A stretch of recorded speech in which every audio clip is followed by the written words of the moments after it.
सौराष्ट्रे सोमनाथञ्च श्रीशैले मल्लिकार्जुनम् उज्जयिन्यां महाकालम् ओंकारे त्वमामलेश्वरम्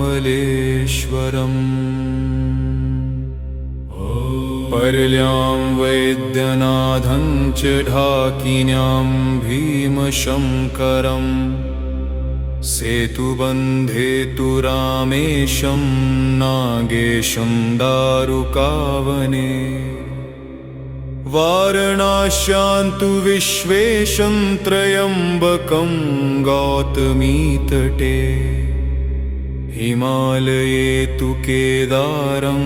गृष्णेशं तु विशालके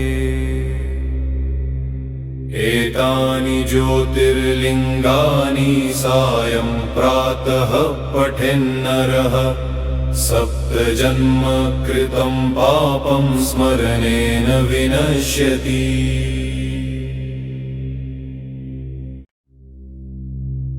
सौराष्ट्रे सोमनाथञ्च श्रीशैले मल्लिकार्जुनम् उज्जयिन्यां महाकालम् ओंकारे त्वमामलेश्वरम् पर्ल्यां वैद्यनाथं च ढाकिन्यां भीमशङ्करम् सेतुबन्धे तु रामेशं नागेशं दारुकावने वारणास्यां तु विश्वेशं त्र्यम्बकं गौतमीतटे हिमालये तु केदारं गृष्णेशं तु विशालके एतानि ज्योतिर्लिङ्गानि सायं प्रातः पठेन्नरः सप्तजन्म कृतं पापं स्मरणेन विनश्यति।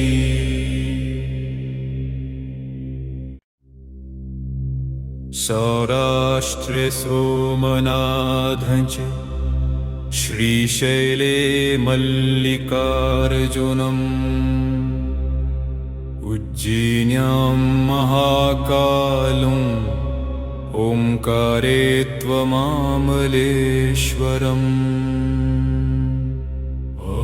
पर्ल्यां वैद्यनाथं च ढाकिन्यां भीमशङ्करम् सेतुबन्धे तु रामेशं नागेशं दारुकावने वारणास्यां तु विश्वेशं त्र्यम्बकं गौतमीतटे हिमालये तु केदारं गृष्णेशं तु विशालके एतानि ज्योतिर्लिङ्गानि सायं प्रातः पठेन्नरः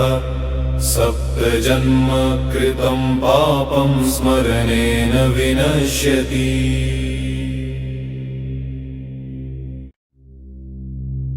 सौराष्ट्रे सोमनाथञ्च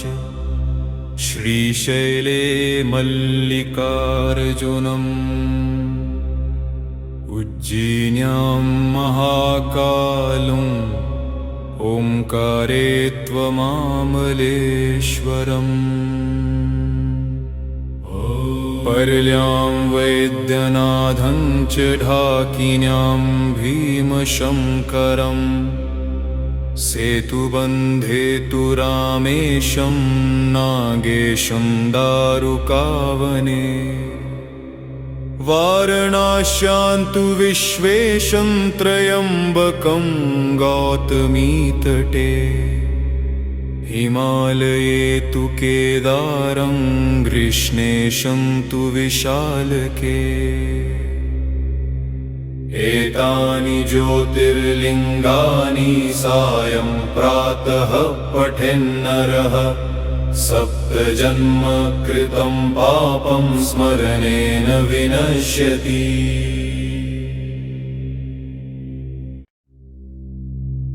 सौराष्ट्रे सोमनाथं च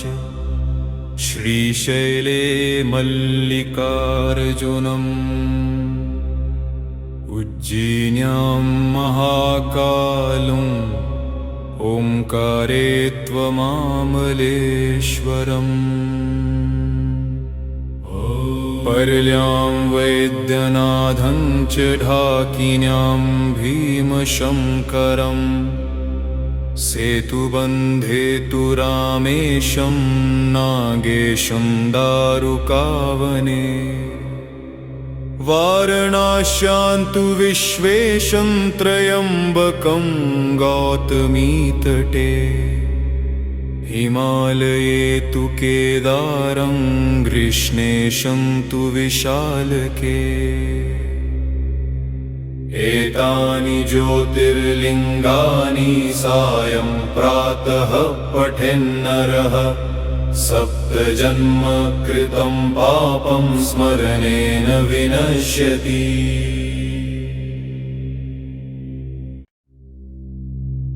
सौराष्ट्रे सोमनाथं च श्रीशैले मल्लिकार्जुनम् उज्जयिन्यां महाकालम् ओंकारे त्वमामलेश्वरम् पर्ल्यां वैद्यनाथं च ढाकिन्यां भीमशङ्करम् सेतुबन्धे तु रामेशं नागेशं दारुकावने वारणास्यां तु विश्वेशं त्र्यम्बकं गौतमीतटे हिमालये तु केदारं गृष्णेशं तु विशालके एतानि ज्योतिर्लिङ्गानि सायं प्रातः पठेन्नरः सप्तजन्म कृतं पापं स्मरणेन विनश्यति।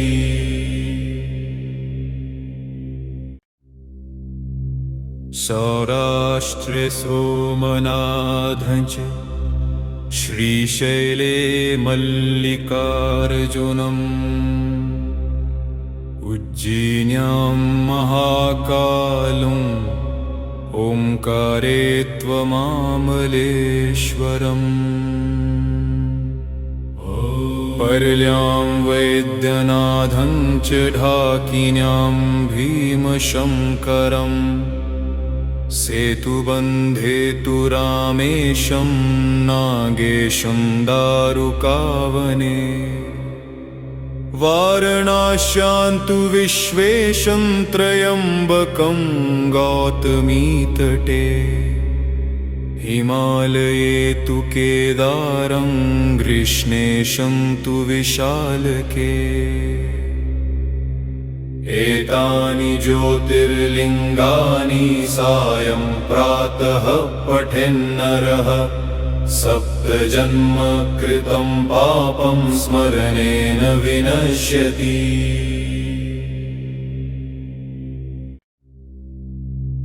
सौराष्ट्रे सोमनाथं च श्रीशैले मल्लिकार्जुनम् उज्जयिन्यां महाकालम् ओंकारे त्वमामलेश्वरम् पर्ल्यां वैद्यनाथं च ढाकिन्यां भीमशङ्करम् सेतुबन्धे तु रामेशं नागेशं दारुकावने वारणास्यां तु विश्वेशं त्र्यम्बकं गौतमीतटे हिमालये तु केदारं गृष्णेशं तु विशालके एतानि ज्योतिर्लिङ्गानि सायं प्रातः पठेन्नरः सप्तजन्म कृतं पापं स्मरणेन विनश्यति।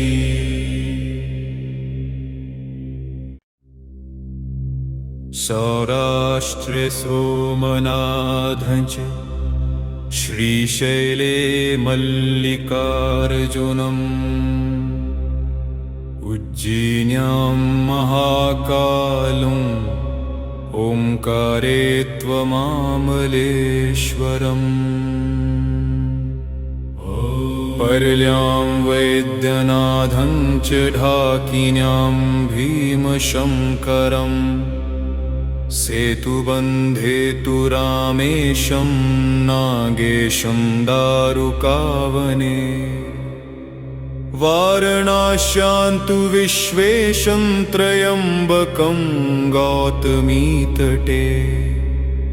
हिमालये तु केदारं ग्रीष्णेशं तु विशालके एतानि ज्योतिर्लिङ्गानि सायं प्रातः पठेन्नरः सप्तजन्म कृतं पापं स्मरणेन विनश्यति।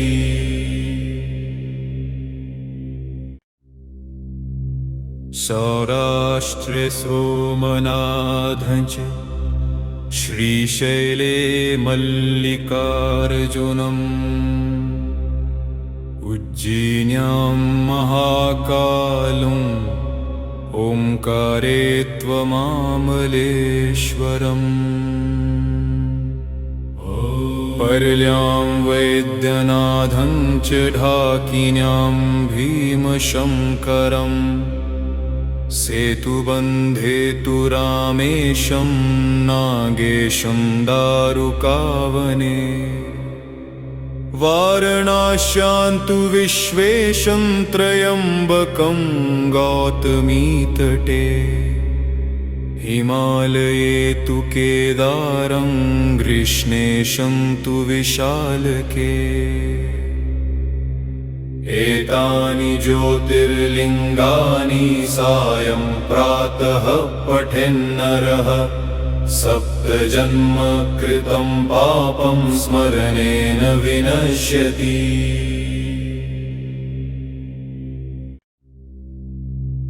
सौराष्ट्रे सोमनाथं च श्रीशैले मल्लिकार्जुनम् उज्जयिन्यां महाकालम् ओंकारे त्वमामलेश्वरम् पर्ल्यां वैद्यनाथं च ढाकिन्यां भीमशङ्करम् सेतुबन्धे तु रामेशं नागेशं दारुकावने वारणास्यां तु विश्वेशं त्र्यम्बकं गौतमीतटे हिमालये तु केदारं ग्रीष्णेशं तु विशालके एतानि ज्योतिर्लिङ्गानि सायं प्रातः पठेन्नरः सप्तजन्म कृतं पापं स्मरणेन विनश्यति।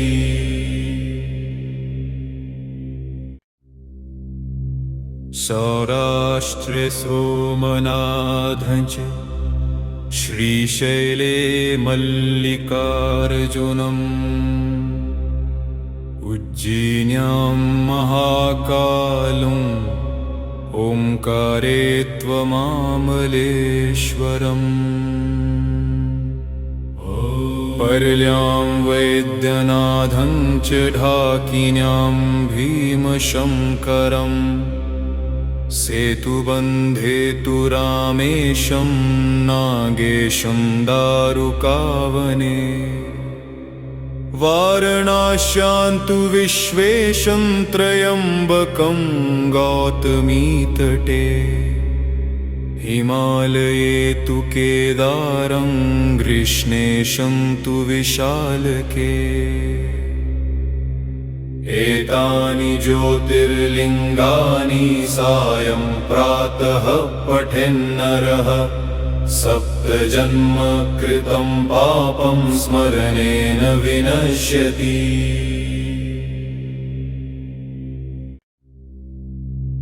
सौराष्ट्रे सोमनाथं च श्रीशैले मल्लिकार्जुनम् उज्जयिन्यां महाकालम् ओंकारे त्वमामलेश्वरम् पर्ल्यां वैद्यनाथं च ढाकिन्यां भीमशङ्करम् सेतुबन्धे तु रामेशं नागेशं दारुकावने वारणास्यां तु विश्वेशं त्र्यम्बकं गौतमीतटे हिमालये तु केदारं गृष्णेशं तु विशालके एतानि ज्योतिर्लिङ्गानि सायं प्रातः पठेन्नरः सप्तजन्म कृतं पापं स्मरणेन विनश्यति।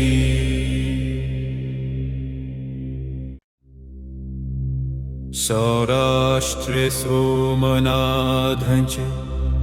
श्रीशैले मल्लिकार्जुनम् उज्जयिन्यां महाकालम्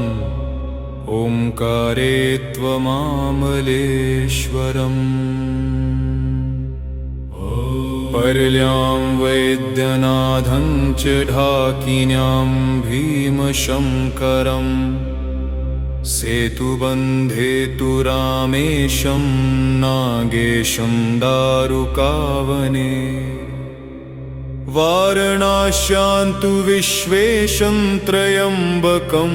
गौतमीतटे हिमालये तु केदारं गृष्णेशं तु विशालके एतानि ज्योतिर्लिङ्गानि सायं प्रातः पठेन्नरः सप्तजन्म कृतं पापं स्मरणेन विनश्यति।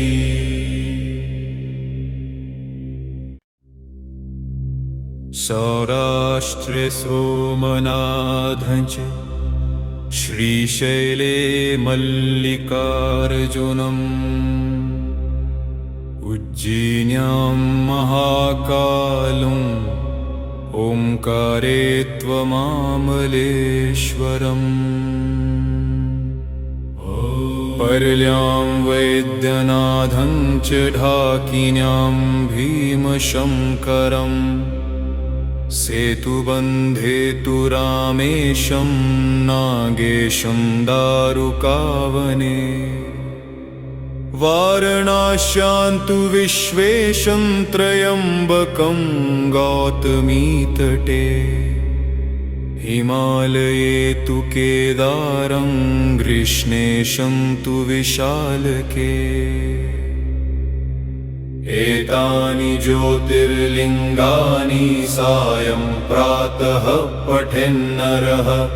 सप्तजन्म कृतं पापं स्मरणेन विनश्यति।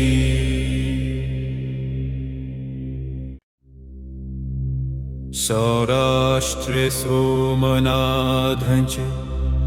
श्रीशैले मल्लिकार्जुनम् उज्जयिन्यां महाकालम् ओंकारे त्वमामलेश्वरम् पर्ल्यां वैद्यनाथं च ढाकिन्यां भीमशङ्करम् सेतुबन्धे तु रामेशं नागेशं दारुकावने वारणास्यां तु विश्वेशं त्र्यम्बकं गौतमीतटे हिमालये तु केदारं गृष्णेशं तु विशालके एतानि ज्योतिर्लिङ्गानि सायं प्रातः पठेन्नरः सप्तजन्म कृतं पापं स्मरणेन विनश्यति।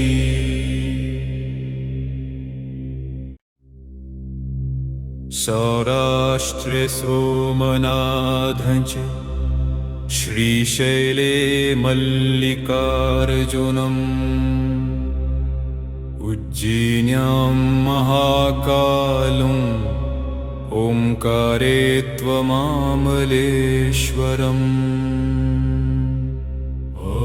पर्ल्यां वैद्यनाथं च ढाकिन्यां भीमशङ्करम् सेतुबन्धे तु रामेशं नागेशं दारुकावने वारणास्यां तु विश्वेशं त्र्यम्बकं गौतमीतटे हिमालये तु केदारं ग्रीष्णेशं तु विशालके एतानि ज्योतिर्लिङ्गानि सायं प्रातः पठेन्नरः सप्तजन्म कृतं पापं स्मरणेन विनश्यति।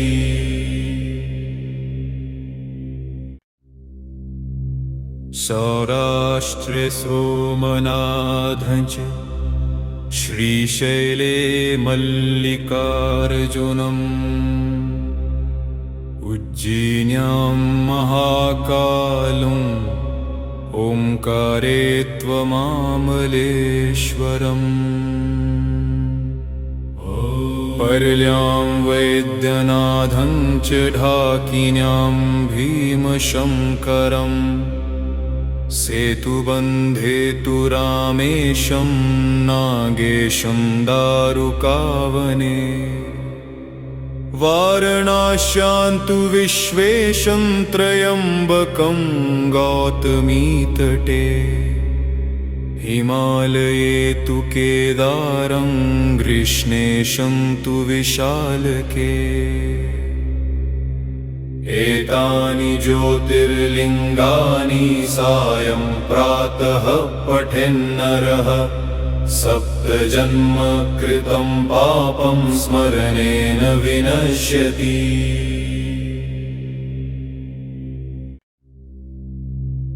सौराष्ट्रे सोमनाथं च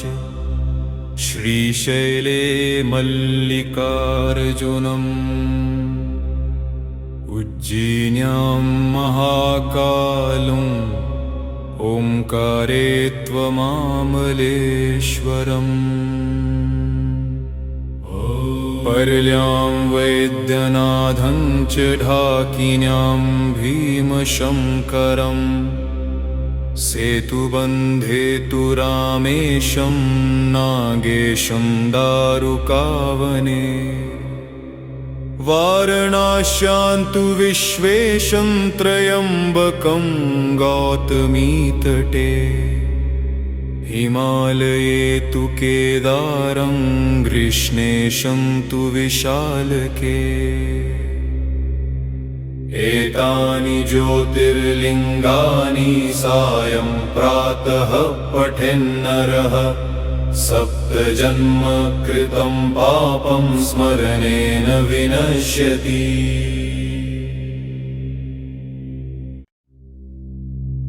सौराष्ट्रे सोमनाथं च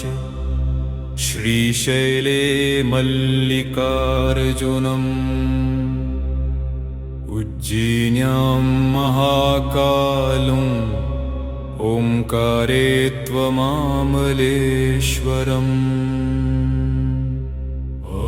पर्ल्यां वैद्यनाथं च ढाकिन्यां भीमशङ्करम् सेतुबन्धे तु रामेशं नागेशं दारुकावने वारणास्यां तु विश्वेशं त्र्यम्बकं गौतमीतटे हिमालये तु केदारं ग्रीष्णेशं तु विशालके एतानि ज्योतिर्लिङ्गानि सायं प्रातः पठेन्नरः सप्तजन्म कृतं पापं स्मरणेन विनश्यति।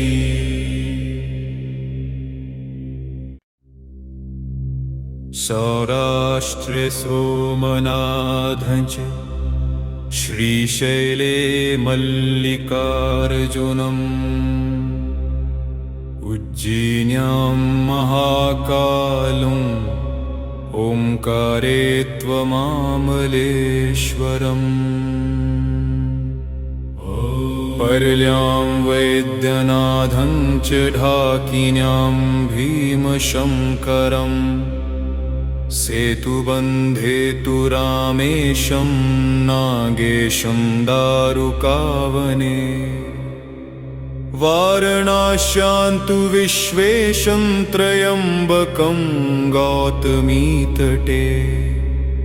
हिमालये तु केदारं ग्रीष्णेशं तु विशालके एतानि ज्योतिर्लिङ्गानि सायं प्रातः पठेन्नरः सप्तजन्म कृतं पापं स्मरणेन विनश्यति।